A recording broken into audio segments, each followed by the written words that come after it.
Hi everybody, Mike with Enviroscape LA, and here today to talk about rainwater harvesting. In Southern California, we've been in a bad shape for a long time because we don't live in, we're not Oregon, we're not Washington where we get a lot of rain and a lot of snow. We're actually almost a desert, and we're not too far from the desert actually. And so the question comes up, what can we do as a society? You can't really expect the government to handle all your problems. We have to do some things for ourselves. If everybody joins hands together, and does something, even if it's a little thing, we can make a difference in our society. And so today I'm here to talk to you a little bit about rainwater harvesting. Now, what is rainwater harvesting? Just that, you're harvesting rainwater.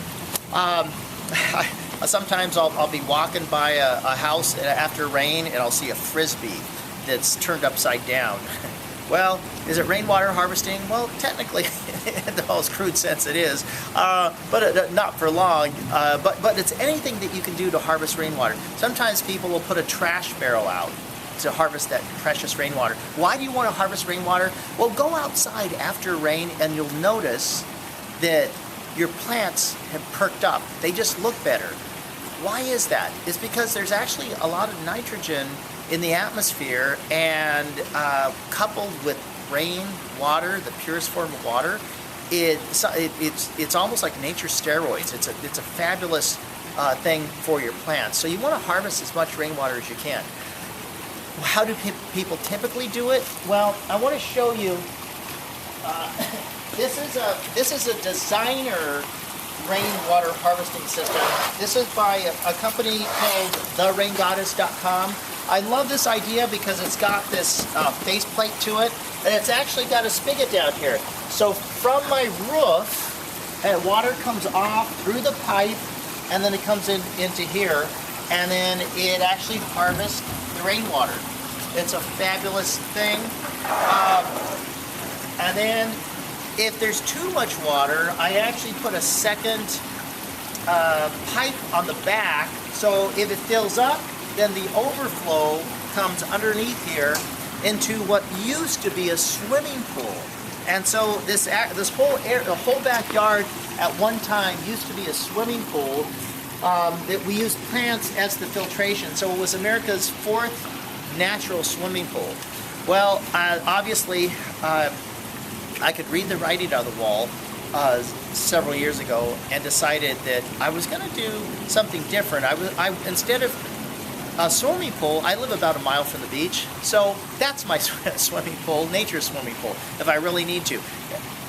What I really want is to make a difference and to save water, and so I thought I would set an example and put tanks. What do I mean by tanks? In the swimming pool, underneath where I'm standing right now, there are these boxes called Eco Rain boxes. Now these things can actually hold a car. They can actually hold a big tractor if you stack them and then you put soil on top. They can practically hold a building. I mean, they're very, very sturdy. They're made to hold weight. And so what I did was I decided that I put 5,000 gallons of water storage of these things underneath, filled my swimming pool in, and then I put soil on top, about 12 inches of soil. Compacted it down. Actually made a YouTube video when we were doing this, just finishing it. And then I put landscape fabric, well actually before I put the sand, I put landscape fabric on top of here. Then I put about 12 inches of soil.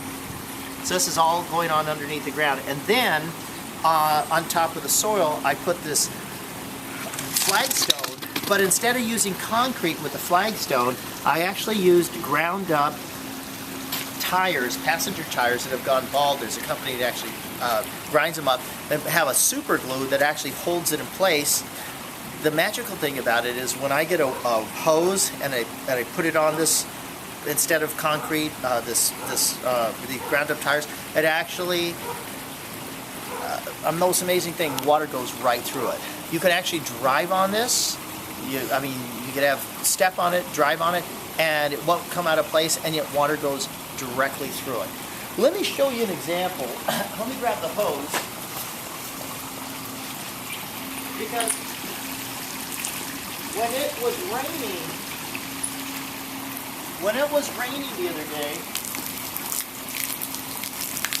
it was raining, check that out. That water is actually going right through. It's not collecting and going somewhere else. It's actually going right through. Oops, taking the hose. But I think you get the idea. So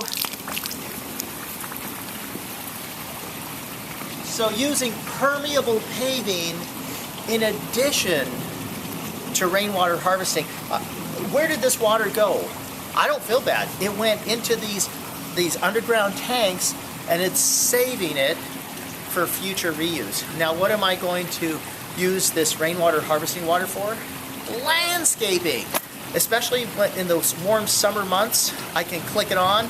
It'll use this water to water my plants. It's free.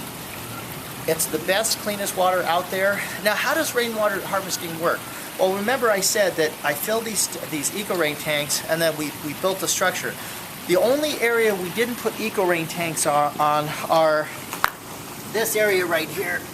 We use this big round pipe that you can get at your local irrigation store. We happen to get this from Ewing Irrigation.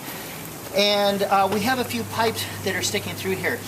One pipe was used for, because you need to turn the water so it doesn't get stinky. Well, see that water over there, that waterfall? That's actually rainwater from a few days ago.